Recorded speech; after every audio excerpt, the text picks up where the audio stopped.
perusahaan ini yang terkait sampai sekarang tidak mengaku bahwa mereka yang menaruh pagar itu. Walhi sudah ada. Gak apa-apa, udah benar dia. Kalau perusahaan itu nggak ngaku misalnya nancepin ini, kan Kuli yang ngaku. Apa yang Anda lihat, Anda ketahui itu fakta. Loh, lah kalau iya. itu gelas, itulah faktanya gelas. Kalau tidak ada gelas, itulah faktanya. Kalau tidak dilepas, Anda kena delik. Kalau tidak mau dengan harga murah, nanti hilang dengan tanah-tanahnya. Nah, ini yang terjadi di masyarakat. Kamu ngerti nggak apa yang disebut fakta? Jelasin. Loh, Ya. iya. Apakah perlu ditanya kepada aparat, Pak, dia maling atau bukan? Loh Kan bukan, ya Anda kalau tahu laporkan ke polisi, Lah, gitu loh Pak. sudah. Makanya kan kita Loh buat lah pengaduan. iya. Kan kita sudah buat pengaduan. Nah iya silakan.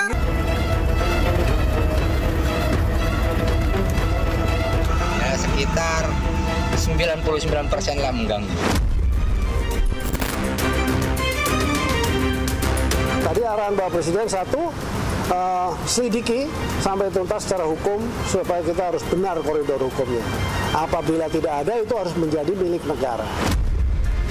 Dan ketika HGB keluar di atas laut dengan saling tidak mengaku, itu arti kolusi pasti. Dan kolusi itu salah satu dari cara untuk berkorupsi kan. Sertifikat tersebut yang di luar garis pantai adalah cacat prosedur, cacat material.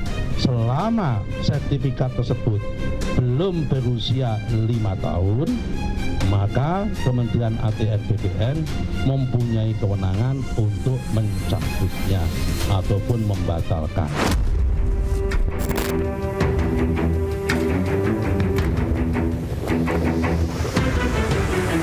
Pagar laut ini akan dicabut, dan tentunya kami sangat mengapresiasi keputusan pemerintah ini.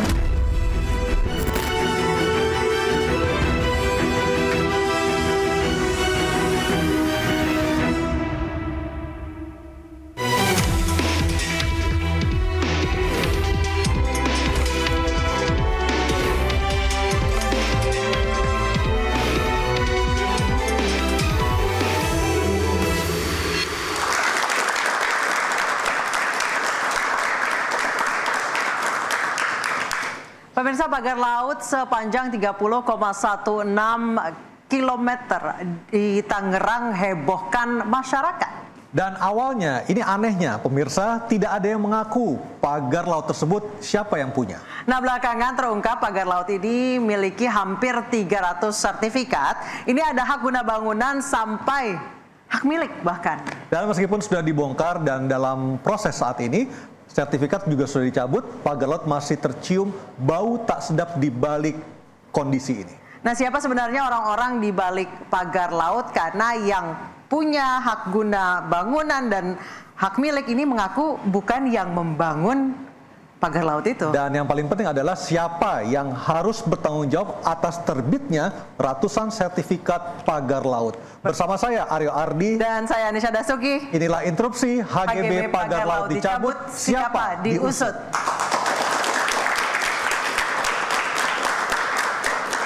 Dan untuk membahasnya sudah bergabung bersama kami perkenalkan langsung di floor ada Wakil Menteri ATR BPN, Bapak Mayor TNI Purnawirawan Osi Darmawan. Selamat malam Pak Wamen. Dan di sebelah kiri saya sudah hadir Pak Mukri Friyatna, Deputi Eksternal Eksekutif Nasional Walhi. Selamat malam. Salam adil dan lestari. Salam. Dan Bang Erwin Suryana, Deputi Pengelolaan Program dan Jaringan Kiara. Selamat malam Bang Erwin. Di sebelah kanan saya ada M. Rofi'i Mukhlis, Ketua Barisan Satria Nusantara. Jaga, merawat NKRI. Ya. Di sebelahnya ada Bapak Sandri Rumanama, Direktur Haidar Alwi Institute. Dan juga di floor ada Bapak Iwan Darmawan, DPP Generasi Muda Matalul Anwar. Selamat malam. Dan juga para mahasiswa dan mahasiswi dari UNJ Jakarta. Saya akan membuka acara pada malam hari ini ke Bang Osi, ke Pak Wamen. Ah cocok gitu, mantap. Pagar laut misterius. Ya, Pak Wamen, apakah sudah ada komunikasi dengan Pak Hadi Cahyanto sebagai Menteri ATR BPR sebelum Pak AHY dengan kondisi seperti ini? Kami pikir yang perlu kami sampaikan pertama, Mas Aryo, Mbak Anissa, keberadaan saya di sini tentunya untuk mewakili apa yang menjadi tugas dan fungsi kami di Kementerian ATR BPN. Nah, kaitannya pertanyaan dari Mas Aryo dan juga Mbak Anissa, bahwa dari sisi prosedur penerbitan SHGB dan SHM ini, karena memang diatur dalam Permen nomor 16 tahun 2021, di sana disebutkan bahwa pendaftaran dan penetapan hak ini diatur secara wewenangnya secara berjenjang. Dari kantor pertanahan di tingkat kabupaten kota, lalu di kantor wilayah di tingkat provinsi, dan juga ada di kementerian di tingkat pusat. Nah, dalam kasus ini memang wewenang itu ada di kantor pertanahan kabupaten kota, karena besaran sertifikat ada 263 bidang dengan luasan yang tidak mencapai maksimal di bawah 3 hektar untuk perusahaan dan 1 hektar untuk perorangan.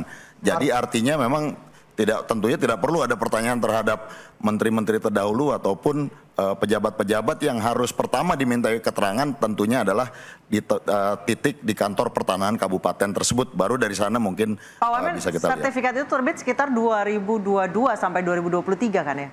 Betul, mayoritas 2023. Oke, dan saat ini sudah dicabut semuanya Pak Wamen ya?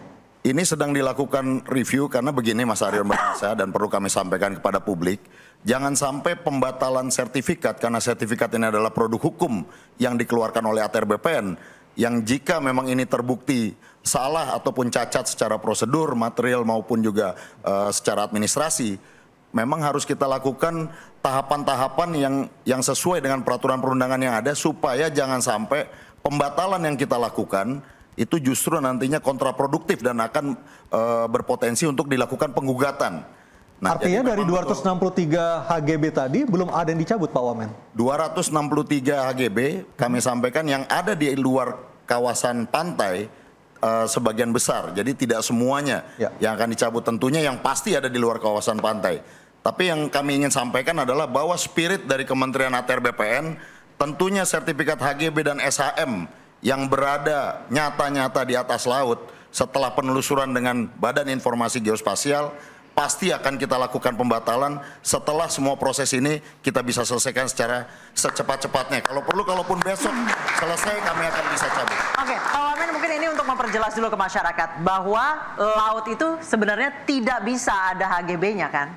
Laut tidak bisa ada HGB, namun di beberapa instance, misalnya jika memang dikeluarkan izin reklamasi yang secara baik dan benar prosedurnya, itu kan yang tadinya awalnya laut diizinkan, kemudian menjadi daratan.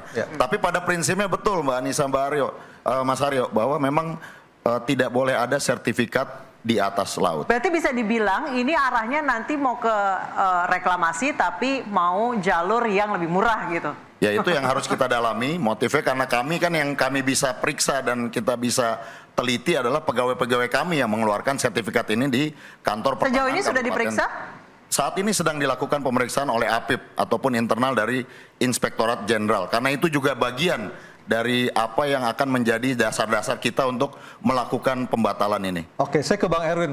Walhi, puaskah dengan kinerja dari Kementerian ATR BPR maupun KKP ataupun kementerian yang lain sejauh ini dalam kasus pagar laut ini, Bang Erwin? Saya Mukri. Oh, Pak Mukri, sorry. Saya Mukri. Ya kalau ditanya puas ya belum. Oke. Ya karena. Tapi Walhi sendiri ada data apa Pak Mukri? Ya karena contoh gini ya, ini kan dapat ngacuruk-ngacuruk juga nih, dapat nyongkok-nyongkok baru keluarlah pengakuan. Artinya Walhi sendiri sudah punya data ini memang ada kong-kali-kong kolusi dalam kasus ini ya? Minimal satu misalnya terkait dalam konteks HGB ya. Kalau semula kan agak rumit tuh pada diam semua, bobo semua. Sekarang keluar satu-satu gitu. Jadi Mas Mukri, saya potong, mohon maaf. Iya. Perusahaan ini yang terkait sampai sekarang tidak mengaku bahwa mereka yang menaruh pagar itu. Walhi sudah ada. Gak apa-apa, udah benar dia. Kalau perusahaan itu nggak ngaku misalnya nancepin ini kan kuli yang ngaku, bukan dia. Dia yang suruh tapi? Lah iya dia suruh. Tapi data dari Walhi apa yang berbeda dengan kenyataan sekarang ini, Mas Mukri? Nah kan gini nih, jadi dia pinter ini memang ya kalau dia itu siapa, Mas Mukri? Ya siapapun ya, tapi yang keterkaitan langsung dengan pagar ya. Kalau penjahat itu menstrukturkan kejahatan tuh luar biasa. Sangat rapih gitu ya? Rapih. Oke. Dia pasang jerat, dia pasang pagar, ya. Pagar untuk apa misalnya? Pagar laut itu. Ini salah satu upaya yang semula untuk reklamasi ketika berdebat kita soal tanah, salah satunya adalah BPN gitu ya. Bisa bakalan tertipu. Apa contohnya yang sering ditayangkan sekarang? Ini dulunya kawasan apa itu tambak, terjadi abrasi. Nah itu katanya berdasarkan tahun 1982 katanya itu dulunya lahan. Terus kemudian abrasi, itu benar nggak? Nggak semuanya begitu. Nggak, maksud saya motif dari si bambu ini supaya kita nggak semua. Jadi ketika nanti sedimen itu tertahan, dia akan klaim tuh, ini dulunya bekas tambak gitu. Padahal tapi bukan kan? Sebetulnya nggak rumit begitu, ada teknologi kok. Mau tahun berapa Anda, bulan berapa tinggal cek. Ada teknologinya buat nge-tracknya. Betul ada tambak tapi mayoritas ke sini, ke darat.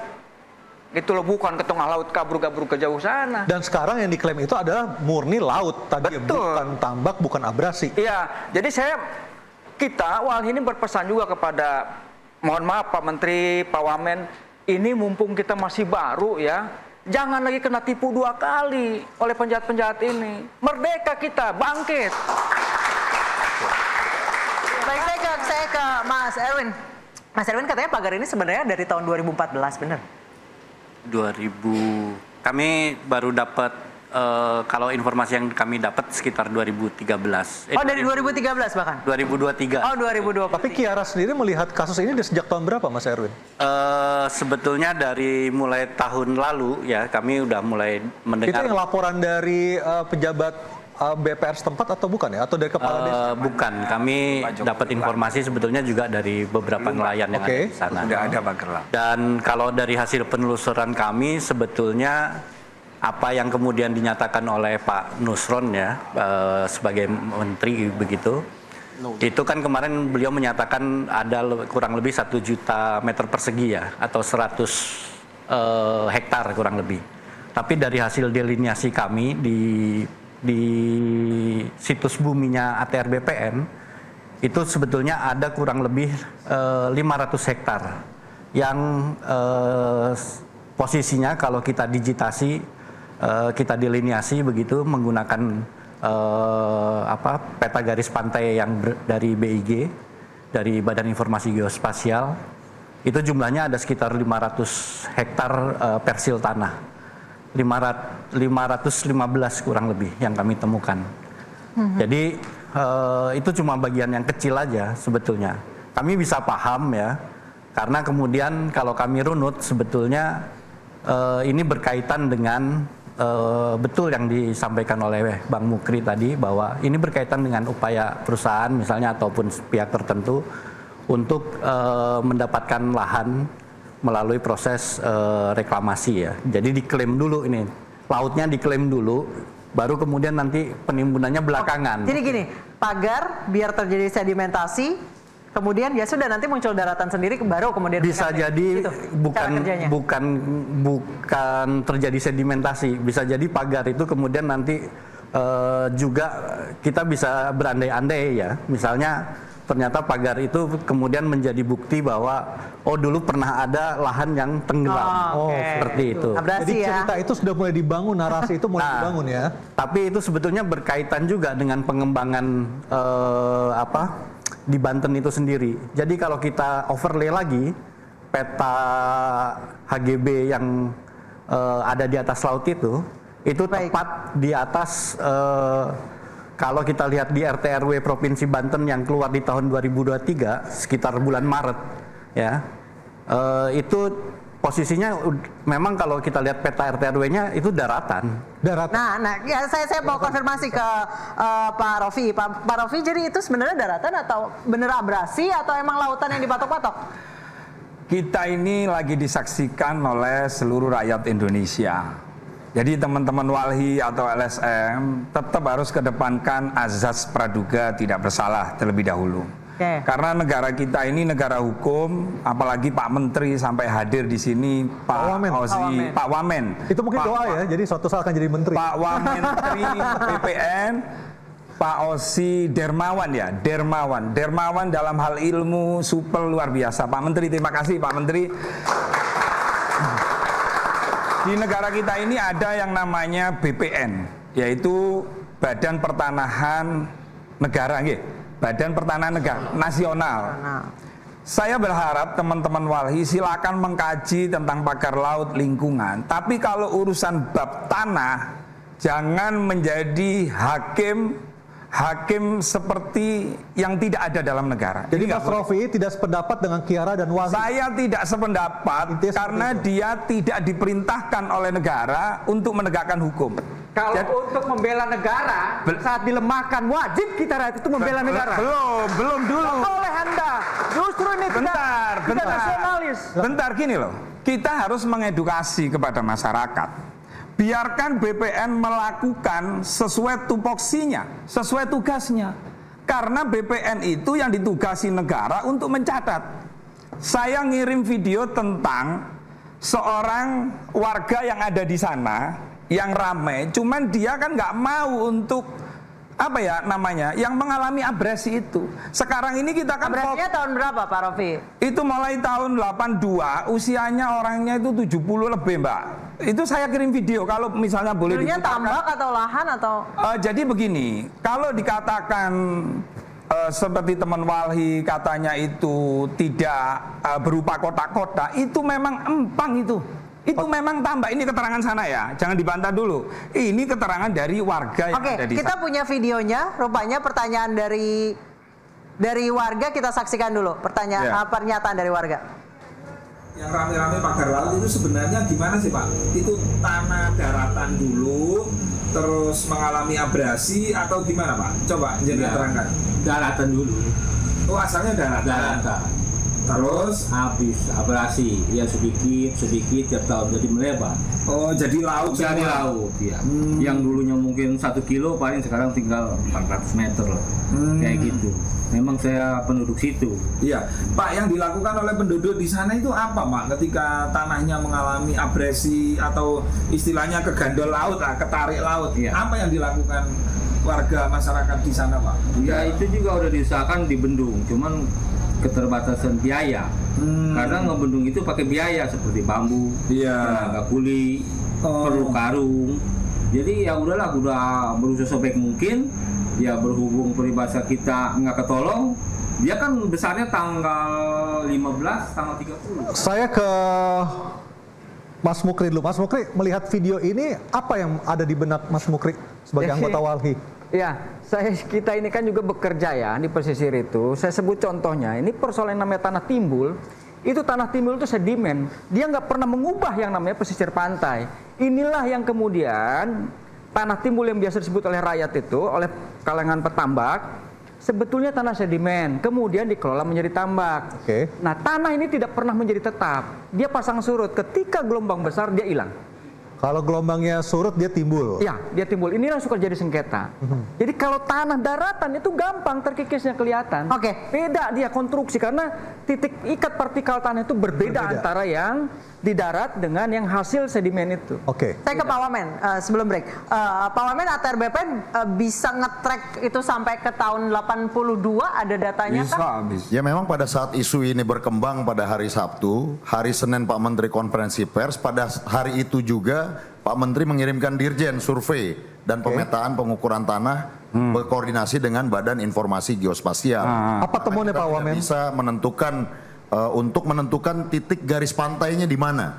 Di track dari tahun 1982 sampai dengan kondisi saat ini. Nah inilah yang hasilnya sedang dikaji oleh tim dari ATR BPN untuk memastikan secara precise. Jangan sampai kita sumbernya adalah sumber open source, sumber resmi yang dimiliki oleh negara adalah yang dikeluarkan oleh Badan Informasi Geospasial. Dan hasilnya kemarin Pak Menteri Nusron juga sebenarnya sudah menyampaikan bahwa sebagian besar dari tanah HGB yang kemarin ini memang berada di kawasan laut setelah di-track dari sejak tahun 1982. Itulah yang nantinya tentunya akan dilakukan proses pembatalan. Namun yang berada di dalam garis pantai tentunya ini masih sah sebagai sertifikat karena berada di dalam. Nah, dari 263 itu berapa yang akan dibatalkan? Kita akan membahasnya saja dan tetap diinterupsi.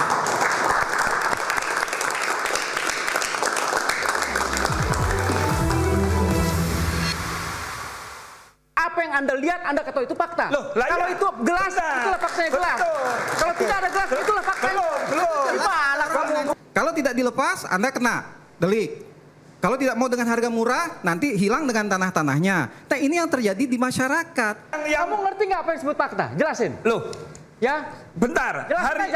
Hari ini, malam hari ini 263 HGB. Sampean kan masih ilmu kira-kira toh. Ya kita tunggu yang pejabat berwenang gitu loh untuk menyampaikan apakah tanah ini dari barang halal. Karena begini Pak, kalau tanah mengalami abrasi, kasihan dong. Pernah nggak kalian memikirkan bagaimana warga yang mengalami abrasi tanahnya? Dia. Apakah perlu ditanya kepada aparat, Pak, dia maling atau bukan? Loh bukan, ya Anda kalau tahu laporkan ke polisi, gitu loh Pak. Sudah, makanya kan kita loh, lah iya. Kan kita sudah buat pengaduan. Nah iya silakan. Terima kasih pemirsa, Anda masih bersama kami di Interupsi. Saya langsung saja ingin mengkonfirmasi dan mendapatkan perspektif lain dari tayangan. Akamsi ya?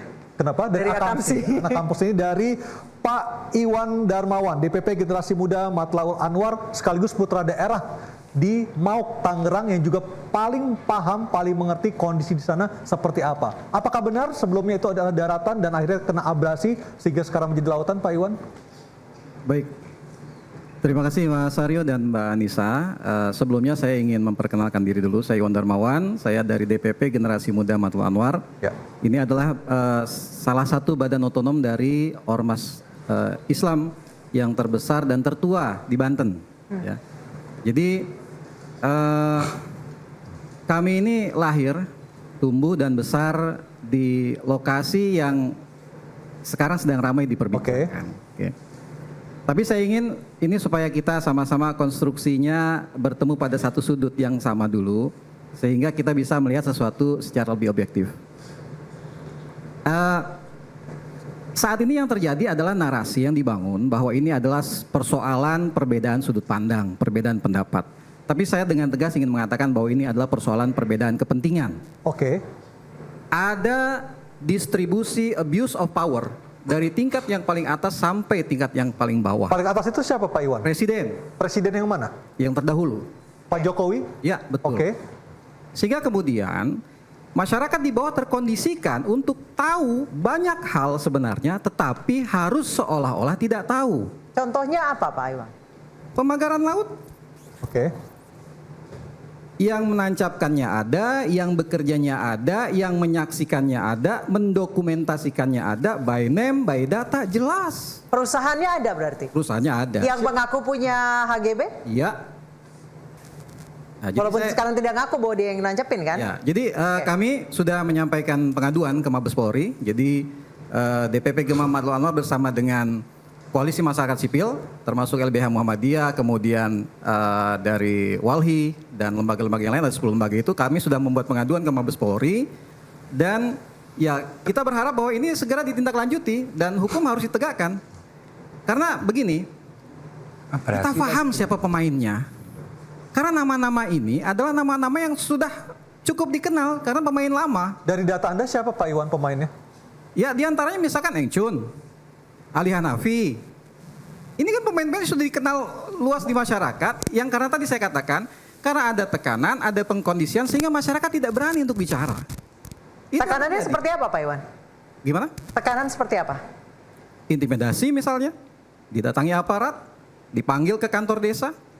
Saya ingin sampaikan bahwa apa yang saya sampaikan adalah fakta-fakta yang terjadi di lapangan. Intimidasi ke nelayan? Iya. Berarti benar video yang viral kemarin Kades terlibat? Begini, saya ingin jelaskan dulu bahwa kenapa saya sangat berkepentingan dengan ini. Pertama memang anggota kami sebagian besar adalah warga Matlaul Anwar ini, profesinya adalah nelayan dan petani. Nah, ketika ada proses pemagaran ini, awalnya memang sporadis. Di beberapa titik, beberapa segmen di pagar. Nelayan yang kemudian merasa keberatan menanyakan hal ini kepada yang melakukan, yang notabene mereka kenal aparat desa. Terjadi perdebatan dan seterusnya, lalu kemudian dipanggil, dikondisikan. Tapi karena memang sudah berkali-kali terjadi demikian, makin lama makin rapat pagarnya, lalu kemudian mereka berinisiatif untuk datang ke kepala desa. Dan lokasi pagar laut itu sebelumnya adalah daratan atau memang aslinya laut? Begini, ini juga menarik. Sejak saya kecil memang ada sebagian yang daratan. Oke. Lalu mengalami abrasi. Tetapi di tempat kami itu terselamatkan karena apa? Karena ada tanaman mangrove. Jadi relatif sudah kembali sebetulnya. Ya. Gitu. Nah, jadi kemudian saya kembali ke yang tadi, masyarakat yang kemudian mengadu ke kepala desa itu dikondisikan kenapa? Ini punya PT. 1 batang bambu saya dicabut, pidana. Itu yang ditakut-takuti. Oh, PT apa? Boleh disebut, Pak? Kenapa? Pak Iwan boleh disebut? Apa PT apa? misalnya? PT apa boleh disebut? Ya, PT-nya sudah tersebar lah. Dia sudah banyak itu. Setiap dikomunikasikan, ini punya PT. Siapa yang berani? Pidana. Selalu seperti itu. Nah, akhirnya masyarakat, karena terus seperti ini, mereka, apa ya, kalau kita bicara, marwahnya tuh bangkit. Orang Banten tuh sederhana sebenarnya. Sangat-sangat bersahaja. Mereka bisa makan sehari-hari udah cukup. Tapi kalau terganggu marwahnya, bahkan kemudian bawa ini adalah tanah Banten, hati-hati ini bisa bangkit. Baik. Ini yang kita khawatirkan. Baik. Saya ke Mas Andri. Mas Andri, apa data yang Anda punya terkait dengan hal ini, Mas Andri? Gimana? Data yang Anda miliki Dari seperti apa? 30,16 km mana yang apakah semuanya memang daerah abrasi atau bagaimana? Jadi gini, saya ini anak pesisir. Saya di Provinsi Maluku, pulau saya mungkin kalau dilihat dari peta nggak ada itu. Oke. Saya tahu persis itu yang Tapi namanya. 30,16 km itu bisa dibilang Jakarta Bogor ya? Ya, tapi Jauh kalau banget. itu kan bukan lokasi panjang abrasinya. Iya kan? Itu adalah panjang yang dipagar. Iya, panjang yang dipagar. Jadi ini logikanya jangan dibalik-balik gitu. Nah, terus saya tanggapi dulu dari Miftahul Anwar tadi soal ini ada kekuatan abuse of power itu. Ini Pak Jokowi dibawa-bawa dalam persoalan ini. Jadi gini Pak, PSN, Proyek Strategis Nasional itu kepentingan negara. PIK itu adalah bagian daripada investasi. PIK dan PSN sangat berbeda dari nomenklatur apapun. PIK dan PSN itu dua hal yang berbeda.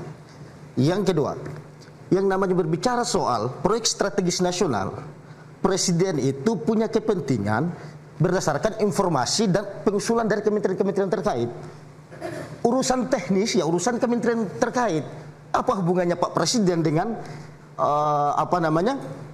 pembangunan PIK 2 atau lepas pantai yang dipagar? Nggak ada sebenarnya. Nggak ada sama sekali. Sabar Pak, saya jelasin dulu. Yang kedua Pak, dari SHM yang dikeluarkan oleh Kementerian ATR BPN, apakah ada afiliasi Pak Jokowi di sana? Nggak ada. Agung Sedayu Group milik Pak Guan. Terus ini pagar laut bukan hanya di Tangerang aja, di Bekasi ada, di Surabaya aja, di Maluku banyak pagar laut. Itu buat tanggul penahan ombak itu pagar laut loh. Buat penahan ombak? Ya, tanggul penahan ombak itu pagar laut. Jadi pagar laut ini kepentingannya apa? Ini yang harus ditelaah. Kalau yang di Tangerang itu kepentingannya apa? Ya kalau memang itu kepentingannya, misalkan kepentingannya investasi, ya teman-teman boleh bertanya kepada perusahaan yang mau berinvestasi. Ngapain Pak Jokowi dibawa-bawa dalam persoalan ini? Ini lucu sekali. Jadi teman-teman boleh melakukan investigasi, silahkan tanyakan ke menteri-menteri terkait. Ini kok kenapa jadi masalah di kemudian hari? Nah, seperti itu. Orangnya ini? Masa presiden yang punya kepentingan, presiden itu bertindak berdasarkan kepentingan negara, Pak. Gak ada kepentingan pribadi di sana. Oke, kita dengarkan dari Pak Iwan dulu. Silakan Pak Iwan tanggapannya. Baik, jadi begini ya, kita bicara fakta yang ada di masyarakat. Soal nomenklatur atau apapun itu, administratif, formal segala macam itu masyarakat nggak paham. Faktanya apa, Pak? Faktanya di bawah itu dicampur aduk, di blend. Sehingga ketika ada upaya kekuasaan menekan ke bawah, bicaranya soal ini adalah kepentingan negara. Tapi ini bukan proyek strategis nasional kan? Saya mungkin Pak Wamen boleh perjelas, ini bukan proyek strategis nasional kan? Yang sepengetahuan kami dari Kementerian ATR BPN untuk di Desa Kohot ini tidak masuk dalam PSN. Baik, silakan Pak Iwan. Iya, itu formalnya begitu. Tapi kalau kita bicara materi di lapangannya kan tidak demikian. Negara dicatut namanya agar ini bisa digunakan mempressure masyarakat. Kalau tidak dilepas, Anda kena delik. Kalau tidak mau dengan harga murah, nanti hilang dengan tanah-tanahnya. Nah, ini yang terjadi di masyarakat dan mereka tidak berani untuk menyampaikan ini. Itu masalahnya. Saya ngomong, Mbak. Saya ingin menyampaikan bahwa ini adalah apa yang terjadi di masyarakat selama ini. Jadi yang nomenklatur segala macam fakta di lapangan tidak, itu disalahgunakan. Itu maksud saya abuse of power itu. Baik, silakan Pak Rofi. Jenengan ini terlalu terlalu bicara ngomong fakta tapi nggak sesuai fakta. Pahami dulu, kita lagi berbicara masalah tanah yang jadi perdebatan yang 263 hektar itu kan. 263 HGB. Iya, 263 HGB. Ya. Nah, kita mendatangkan Pak Menteri ini, tunggu dulu. Itu tanah atas nama siapa, lahirnya dari mana, itu dulu. Kalau sampean ngomong berdasarkan fakta, yang tahu fakta itu BPN. Yang tahu lokasi tanah itu mengalami abrasi itu. Bung, sebentar Bung. Dan tentang Pak Sukri nggak bisa. Saya mau cuma satu kata aja. Bukan walhi, nggak bisa. Nggak bisa, Pak. Kamu ngerti nggak apa yang disebut fakta? Jelasin. Loh, ya. Bentar, hari ini, tahu nggak fakta malam apa? Hari ini 263 HGB, sampean kan masih ilmu kira-kira toh. Ya kita tunggu yang pejabat berwenang gitu loh untuk menyampaikan apakah tanah ini dari barang halal. Karena begini Pak, kalau tanah mengalami abrasi, kasihan dong. Pernah nggak kalian memikirkan bagaimana warga yang mengalami abrasi tanahnya? Kalau tanahnya itu hilang, siapa yang mengganti? Anda nggak pernah, hanya Anda berpikir fokus pagar laut terus, kan begitu? Nggak boleh begitu. Tunggu pengumuman resmi dari pemerintah, gitu loh. Nanti kalau tidak puas, silakan Anda melakukan gugatan apapun asal punya bukti. Sekarang sampean mau laporkan ke Bareskrim, saya dukung, silakan. Kalau memang punya bukti, jangan di ruangan ini memvonis, menghukum seseorang, nggak boleh begitu. Kalau kita ini negara hukum. Oke, Pak Iwan silakan. Terima kasih ya. Kalau misalnya masyarakat melihat ada maling, barang buktinya ada, pelakunya ada di depan mata dia. Iya. Apakah perlu ditanya kepada aparat, Pak, dia maling atau bukan? Loh bukan, ya Anda kalau tahu laporkan ke polisi. Gitu loh Pak. Makanya kan kita loh, lah iya. Kan kita sudah buat pengaduan. Nah iya silakan gitu loh. Silakan saya matanya bahwa silakan. yang mengancapkan si A, yang memerintahkan si B. Loh iya silakan, nggak ada masalah. Itu fakta.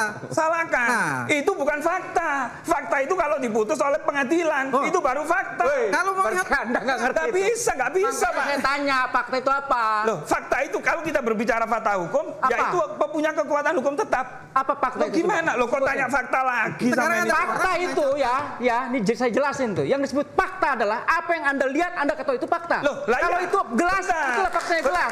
Kalau tidak ada gelas, itulah fakta.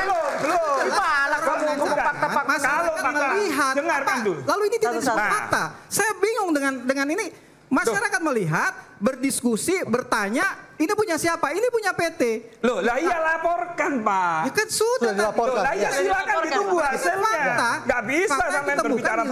Itu namanya hukum rimba sampean. Oke, baik. Ketika memvonis belum ada putusan hukum tetap, lalu Anda memvonis itu nggak boleh. Oke, baik. Hukum. Baik, Bapak-bapak kita akan lanjutkan. Usai jeda tetap diinterupsi.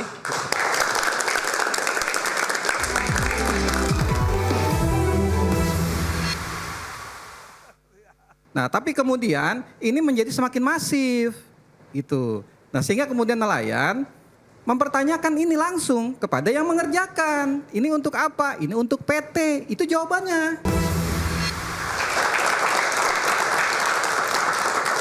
Bang Erwin, Kiara mengetahui kasus pagar laut ini tahun lalu. Pertama kali melaporkannya ke siapa? Kami sih tahun lalu masih berusaha melihat ya dengan dan belum melakukan investigasi sebetulnya. Baru mendengar dari beberapa nelayan yang ada di wilayah. Termasuk dengan Pak Iwan ya? Iya, dengan kawan-kawan yang lain. Kurang lebih di sepertiga akhir tahun lalu lah. Kami mendengar mulai ada seperti ini, bahkan kami kemudian juga mendapat kabar bahwa sebetulnya ini udah dilaporkan begitu ya. Tapi tidak ada tanggapan dari aparat. Iya, tidak ada tanggapan yang cukup baik dengan respon yang cukup baik ya. Karena dari pertengahan sekitar September kalau nggak salah itu DKP kan sebetulnya sudah tahu dan juga sudah turun bahkan dengan KKP sendiri. Nah problemnya adalah biasanya saya kembali lagi ke penjelasan saya yang tadi bahwa ini sebetulnya berkaitan dengan terbitnya RT/RW ya. Jadi kalau di teman-teman yang perencana RT/RW itu biasanya ada istilahnya garis pantai yang direncanakan. Oke. Dan ini kemudian sebetulnya bentuk lain dari reklamasi ya. Upaya untuk mereklamasi itu di-adjust ke dalam kebijakan RT/RW itu. Nah, temuan kami sebetulnya kalau dari RT/RW Provinsi Banten yang ditetapkan bulan Maret, lokasi-lokasi yang ada SHGB. Maret 2023. 23, oke. Ya. Lokasi-lokasi yang ada SHGB yang diterbitkan pada bulan Agustus ini, itu sebetulnya ada di dalam garis pantai yang direncanakan tadi. Apakah di sini Anda ingin mengatakan ada keterlibatan sampai ke kepala daerah atau gubernur Banten? Itu bukan ranah kami untuk menyelidiki itu, ya. Silahkan itu urusan hukum. Tapi kami punya dugaan bagaimana mungkin ini tidak diketahui seperti itu. Karena bagaimanapun juga kalau sependek pengetahuan saya misalnya kawan-kawan di ATR BPN itu biasanya yang dipakai patokan bahkan peta delineasi tanpa kesepakatan BIG tahun 2017 kalau nggak salah. Itu yang biasanya dipakai untuk batas tanah ya, batas atau garis pantai gitu. Oke. Pak Wamen, ketika Pak Wamen pertama kali dilantik menjadi Wamen ATR BPR, apakah kasus ini ataupun kondisi pagar laut ini juga sudah menjadi atensi dari Kementerian Bapak sejak awal? Oke, jadi pada saat kami dilantik 21 Oktober 2024, saya pribadi belum mengetahui terkait masalah pagar laut ini. Karena pertama memang sesuai tugas dan fungsi kami di Kementerian ATR BPN, kami kan memang secara pekerjaan kami adalah menyiapkan administrasi untuk sertifikasi legalitas dari hak atas tanah. Jadi memang disitulah domain kami bekerja. Sehingga kalau misalnya kami berikan analogi, misalnya ada orang membeli suatu tanah di kawasan Jakarta, di Bintaro misalnya, dia membeli tanah, nah dia urus sertifikatnya ke kantor ATR BPN. Di wilayah mana dia, di Jakarta Selatan atau Jakarta Utara dan lain-lain. Nah setelah membeli, tentunya setelah diberikan hak itu, jika semua sudah lengkap, berkas dokumen dan secara formilnya, maka sertifikatnya akan dikeluarkan. Nah setelah sertifikat itu dikeluarkan, apakah mau digunakan untuk bangun rumah, apartemen, ruko dan lain-lain, itu akan diserahkan pada pemiliknya mengurus perizinan. Nah perizinan ini tentu tidak melalui ATR BPN lagi, karena disitulah domain kami. Sama halnya dengan pagar laut ini, pembangunan pagar laut ini tentunya yang kami ketahui hanya fokusnya di penerbitan SHGB dan SHM yang ada di wilayah pantai Desa Kohot. Inilah yang menjadi titik utama kami. Oke, Mas Mukri, ini masalah sebenarnya kalau menurut ahli-ahli yang saya dengar di luar sana mengatakan ini sebenarnya gampang kok untuk tahu siapa pelaku atau dalang utamanya. Kenapa ini jadi ribet banget ya? Ya inilah, karena banyak orang nggak jujur. Oke. Siapa aja yang nggak jujur? Banyak nggak jujur ya, coba mulai pelaku-pelaku yang menerbitkan sertifikat siapa? Ya, mulai dari aparat pemerintah desa sampai dengan ke atasnya. Yang berkaitan langsung lah. Satu sisi ya, pagar. 2, HGB dan SHM. Nah, ini kan nggak jujur. Sebetulnya nggak jadi rumit kalau memang kita mau punya kemauan yang keras untuk menampilkan mana yang sisi kejahatan, mana sisi kebaikan. Pak Mukri, jadi menurut Anda ini bukan sekedar maladministrasi tapi memang tindak pidana? Betul. Tindak pidana karena dia unsurnya udah apa ya? Kejahatan itu sudah dibungkus dengan rapi. Tadi disebutkan di Perda Provinsi Banten ya, tata ruang tahun 2023. Sebetulnya garisnya itu sudah dipasang sejak jauh hari. Tahun 2011 udah dicantumkan nih kata dasarnya ya, angkanya. Luas Kabupaten Tangerang itu 95.900 hektar. Ditambah menjadi angkanya itu 103.000 hektar. Barangnya belum jadi. Oke, berasal dari yang pagar laut ini. Hasil tambahan reklamasi. Berarti dari Reklamasinya 2011 belum dilakukan, angka sudah dimasukkan dalam statistik. 2011 berdasarkan RT RW Kabupaten Tangerang tahun 2011 sampai tahun 2031. Artinya kalau dengar cerita Mas Mukri ini sebenarnya ada banyak sekali pihak-pihak yang terlibat untuk mendesain semua ini. Betul, bahkan ini yang kami sebut dengan by design. Jadi dia pasang dulu kerangkanya nih. Dia pasang dulu alat-alatnya nih. Nanti kira-kira kalau ibarat nelayan itu masang jaring dulu lah, mana yang masuk nih? Kena nih ikan. Tarik si jala ini kan. Nah, berapa tuh lingkarannya? Kira-kira sederhana itu. Makanya ya sekarang ini kita nggak boleh berhenti sampai di sini. Bubar pun itu yang namanya pagar laut, dicabut seluruhnya yang namanya HGB. Katakanlah mau ilegal, mau nggak, misalnya pokoknya cabut. Misalnya nggak bakal memberhentikan langkah jahat untuk ngurug laut. Baik. Apa dasarnya? Kebijakannya juga nggak digugurkan. 2 bulan kita lengah, apalagi lebih jauh. Sekarang contohnya nih, pagar udah diaduin. Dari Juli sampai Agustus, 4 bulan kemudian dari 10 kilo jadi 30 kilo. Gagah amat nelayan ini. Baik, saya ke Mas. Kok bisa sampai nambah Pak Iwan. 20 kilo? Pak Iwan, kan ke Barreskrim hari Jumat pekan lalu ya, udah melaporkan. Sampai sejauh ini apa update dari Barreskrim untuk menindaklanjuti laporan Pak Iwan dan kawan-kawan? Iya, belum ada. Kita belum dapat kabar apa-apa. Baik, Pak Iwan, tadi Pak Mukri mengatakan bahwa dari 2011 itu sebenarnya sudah direncanakan. Kalau dari para nelayan sendiri melihat pagar itu sudah mulai mungkin satu persatu, itu terlihat sejak tahun berapa? Ya tadi persis, jadi ini kan awalnya sporadis. Makanya sebetulnya... Itu tahun berapa? Tahun berapa pagar ada itu? Pagar laut itu dari dulu sudah ada, tapi macam-macam memang. Ada yang memang dia itu untuk kerang hijau, ada yang untuk bagan, ada yang memang dia untuk tanah. Ada yang memang dia separuh kena abrasi, dia tancapkan pagar itu, memang dia abrasi dan kita tahu memang itu lahan dia. Lalu kemudian tanamnya mangrove, karena fungsi curug-curugnya itu adalah untuk menahan supaya tanaman mangrove tidak terkena ombak. Itu memang ada. Nah tapi kemudian ini menjadi semakin masif gitu. Nah sehingga kemudian nelayan mempertanyakan ini langsung kepada yang mengerjakan. Ini untuk apa? Ini untuk PT. Itu jawabannya. Itu jawabannya. Untuk PT. Nah, lalu kemudian beberapa waktu setelah itu dia dipanggil oleh aparat desa. Ditakut-takuti. Makin lama makin masif. Akhirnya datanglah ke kantor desa bareng-bareng dengan nelayan yang lain. Kepala desa marah. Ini punya PT. Jangan sampai satu batang pun dicabut karena kantor itu, desa mana Pak Iwan? Saya sebutkan. Ya boleh, enggak apa-apa. Oke. Salah satunya ya, Kepala Desa Arun misalnya yang ada di Tanjung Pasir. Rekamannya jelas, videonya jelas, datanya ada kita punya. Nah artinya ini kan temuan yang terjadi di lapangan. Karena itu masyarakat itu sederhana. Kalau memang ini melanggar hukum, yang mau ya ditindak gitu loh. Pelakunya ada, bisa ditelusuri. Yang kedua, saya juga ingin objektif. Tadi saya sepakat dengan Cak Rofi, kita harus mengedukasi juga masyarakat. Saya kebebanan amanah dari warga Banten yang memang tanahnya kena abrasi. Ada beberapa. Langsung menyampaikan kepada saya untuk sampaikan kepada masyarakat Indonesia yang menonton hari ini.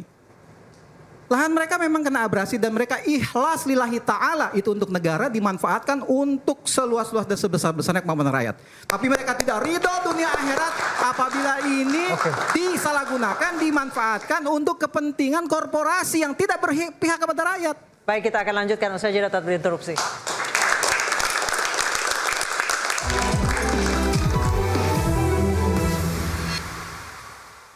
Dari mulai penanaman mangrove, dari mulai mitigasi kawasan pantai dan seterusnya. Tapi saya perlu sampaikan bahwa kita sudah dikondisikan. Kawan-kawan tuh datang kepada saya izin langsung, Bang, kami lelah begini, bertahun-tahun seperti ini.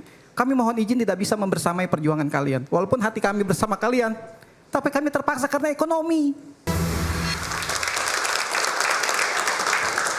Pak Rofi, singkat saja, Anda katanya punya data pagar laut ini sebenarnya sudah terjadi atau sudah ditanam jauh sebelum kasus ini mencuat sekitar tahun 2010-2011. Ya, sebelum zamannya Pak Jokowi itu sudah ada pagar laut. Itu data dari mana Pak Rofi? Ini ada ini Pak Zaki, Bupati Tangerang ini Mas. Ini kan ada nih pagar lautnya ini. Tuh.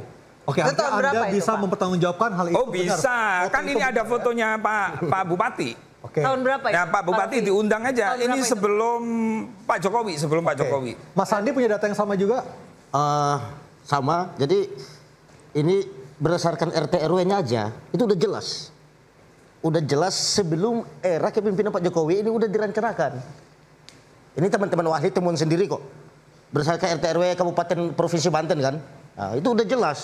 Ngapain Pak Jokowi diseret-seret dalam persoalan ini? Oke, silakan Bang. Ya. Makanya ini kan apa ya, sebetulnya ini poinnya ke reklamasi. Reklamasi itu jeratnya berulang-ulang kami sampaikan dimulai dari Perda RT RW. Yang paling terakhir adalah RPJP Kabupaten Tangerang gitu ya, pada tahun 2025 ini. Masih menyebutkan juga rencana reklamasi. Bagaimana lantas hubungannya dengan laut? Kan yang jadi krusial inilah ketika munculnya pagar laut itu. Dengan berbagai macam alasan untuk mitigasi bencana lah, memasang inilah terbantahkan. Selesai, kemudian muncul episode kedua yang namanya HGB. HGB ini sebetulnya yang untuk mencari benang merah. Ketika diributkan banyak pihak, mana sebetulnya persinggungan antara kepentingan pagar, kepentingan PSN dengan persinggungan yang disebut dengan PIK itu. Maka beramai-ramailah orang dengan mengarsir, menginduk aplikasi namanya Bumi, dia tarik. Termasuk kami juga melakukan hal yang sama. Punya ATR BPN ya? Iya, punya ATR BPN. Seperti itu polanya. Nah, sebetulnya yang kita pengen itu adalah saat ini kejujuran. Kami pengen contoh misalnya ada pengusaha itu mirip Pak Yusuf Hamka lah. Dia ngerti gitu ya. Dia nggak tamak, nggak kemudian mengorbankan kepentingan orang banyak. Apalagi sampai dengan melemahkan namanya institusi negara. Persoalan dia nyogok praktek misalnya ke anggota-anggota atau pegawai-pegawai BPN, itu adalah bentuk yang namanya melemahkan institusi negara. Oke. Seperti itu. Jadi situasi ini tidak akan pernah kemudian akan menjadi selesai. Kenapa? Indikatornya sederhana. Jika urusan pagar bambu saja tengah laut harus melibatkan banyak pihak. Komisi 4, kemudian yang namanya Kementerian Kelautan, Kementerian KLH, turun semua, berarti ada sesuatu yang sangat besar. Maka pilihan penyelesaiannya hanya dua. Kalau pada sebuah pihak tidak mau berkata jujur, maka persoalan ini hanya bisa diputus oleh yang namanya Presiden Republik Indonesia. A kata dia A. Jika tidak bisa, maka Mahkamah Konstitusi Rakyat yang bisa memutuskan sebagai alternatifnya. Saya ke Mas Erwin. Mas Erwin, kita dari tadi belum membahas terkait apa saja kerusakan yang disebabkan oleh pagar laut. Boleh dijabarkan mungkin secara singkat? Ya, yang pasti kan kalau ekosistem di sepanjang pantai utara ya, terutama di Tangerang itu kan sebetulnya memang dari dulu sudah tidak terlalu baik ya. Karena bagaimanapun juga proses pembangunan yang ada di sekitar Tangerang sendiri juga cukup masif dan itu sejak lama jadi lalu lintas ini. Jadi kalau kita bicara soal kerusakan ekosistem, pasti kita ketemu tuh dalih-dalihnya. Ini bisa direklamasi, begitu ya. Karena udah terlanjur rusak gitu mungkin. Iya, itu selalu yang dijadikan alasan misalnya KKP mengeluarkan PKPRL untuk reklamasi. Padahal misalnya dalam temuan beberapa kali kita ngajuin ke melapor ke KKP begitu ya. Ketika udah keluar PKPRL-nya, kemudian ternyata di situ ada terumbu karang, mereka pun nggak berani batalin PKPRL-nya. Padahal nggak boleh sebetulnya terumbu karang dirusak. Tetapi kemudian saya balik lagi ke soal ketika terbit Omnibus Law, semua sanksi-sanksi pidana terkait lingkungan itu selalu jadi dihindari oleh para birokrat. Ya, kemudian ditariknya jadi sanksi administratif. Jadi apa yang kami lihat kemarin sebetulnya Menteri KKP lagi akrobat. Dia mencoba menarik ulur, nanti kemudian tinggal dikasih denda administratif. Baru kemudian setelah denda administratif dikeluarkan PKPRL-nya. Selesai urusan direklamasi. Tapi pasti tentu itu yang akan sangat dikorbankan nelayan di situ. Nah ya, saya tanya ke Pak Iwan. Pak Iwan, berapa ratus nelayan yang dikorbankan akibat pagar laut sepanjang 30,16 km? Kalau data spesifik itu saya tidak punya. Yang punya tentu Himpunan Nelayan Seluruh Indonesia. Ya, tapi saya perlu sampaikan begini. Tadi juga ada pertanyaan, kenapa kok baru sekarang menyampaikan ini? Kita dari dulu sudah teriak tentang ini, tapi selalu dia tenggelam. Berita kalau teki miring masuk surat kabar. Kalau talang agak sedikit nggak lempeng gitu masuk. Hal-hal remeh-temeh itu diangkat. Tapi hal-hal seperti ini yang menyentuh kebutuhan dasar masyarakat di Pantura justru malah tidak diangkat. Akhirnya kita bertanya, ini pembangunan sebenarnya untuk siapa sih gitu? Apakah untuk kelompok elit kah? Atau memang betul-betul murni adalah untuk masyarakat paling bawah? Nah jadi itu yang pertama. Nah lalu begini, sebetulnya kawan-kawan itu banyak yang membersamai kita sejak awal. Dari mulai penanaman mangrove, dari mulai mitigasi kawasan pantai dan seterusnya. Tapi saya perlu sampaikan bahwa kita sudah dikondisikan. Kawan-kawan tuh datang kepada saya izin langsung, Bang, kami lelah begini, bertahun-tahun seperti ini. Kami mohon izin tidak bisa membersamai perjuangan kalian. Walaupun hati kami bersama kalian, tapi kami terpaksa karena ekonomi. Karena itu jenderal besar kita mengatakan, siapkan 10 peluru. 1 peluru untuk musuhmu, 9 peluru untuk pengkhianat yang ada di dalam barisanmu. Itu yang terjadi sekarang. Masyarakat Banten, Pantura khususnya menderita, sangat-sangat menderita, tapi kita berdusta kepada hati nurani kita sendiri. Itu masalahnya. Jadi kita berharap pembongkaran pagar laut itu bukan hanya lip service, bukan hanya seremoni, tapi tegakkan hukum. Adili pelakunya. Lalu masyarakat di Tangerang Utara akan seperti apa ke depannya? Ada penggelapan informasi terkait PSN tadi. Sekarang baru dibuka, yang PSN ini loh, yang PIK ini loh. Tapi sebelumnya tidak begitu. Informasi ini digelapkan kepada masyarakat. Nah, siapa yang menikmati itu? Ya orang-orang yang mendapatkan keuntungan dari situ. Sehingga bisa menekan masyarakat atas nama negara. Lagi-lagi saya katakan, negara dicatut namanya. Untuk apa? Untuk melakukan penekanan kepada rakyat. Dan negara diam kan selama ini. Baik. Itu masalahnya. Baik, saya ke Pak Wamen. Pak Wamen, supaya kita tidak berlarut-larut dalam kondisi seperti ini, penuh dengan ketidakpastian, apa yang bisa kita harapkan dari Kementerian ATR BPN, Pak Wamen? Baik, terima kasih Mas Aryo. Jadi pertama-tama saya berharap dari sisi Kementerian ATR BPN kita bisa memandang isu ini secara objektif. Betul memang ada kesalahan misalnya, kalaupun hasil investigasi internal yang akan kami lakukan betul-betul ada kesalahan, namun janganlah kita kemudian mengeneralisir bahwa seolah-olah seluruhnya di kantor pertahanan itu seperti itu. Karena kan ada sekitar hampir 100 juta bidang sertifikat bidang tanah yang kita tangani. Dan saya pikir juga tidak semuanya juga seperti ini. Jadi ini juga kepentingan saya selaku Wakil Menteri ATR BPN meminta support dari seluruh masyarakat. Semoga kita semakin baik ke depan. Karena isu ini pun kan juga muncul karena juga keinginan dari Kementerian ATR BPN memiliki satu aplikasi yang namanya Bumi ATR BPN yang bisa diakses oleh siapapun tanpa ada yang kami tutup-tutupi. Kami berusaha juga untuk lebih transparan, lebih akuntabel karena ini juga menjadi salah satu perintah dari Bapak Presiden Prabowo Subianto untuk juga memberikan salah satu tata kelola pemerintahan yang baik, good governance ke depannya. Termasuk ketika pegawai BPN Kabupaten Tangerang bersalah nantinya, itu pasti akan ditindak ya Pak Wamen ya? Secara sanksi dari sisi internal kami tentu bisa mendapatkan tindakan dari sisi sanksi administrasi dan secara kode etik.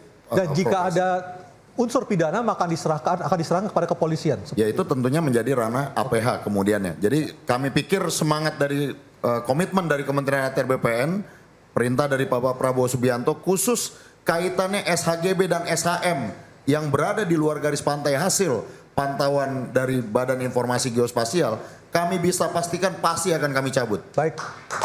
Baik, Indonesia sebagai negara dengan garis pantai terpanjang di dunia ini harusnya memang jangan sampai pengelolaan kawasan pesisir jadi carut marut seperti ini ya Aryo ya.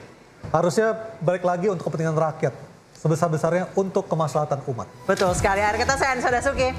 Saya Aryo Ardi, terima kasih Anda bersama kami di Interupsi. Kita akan kembali lagi minggu depan dengan topik dan tema yang berbeda.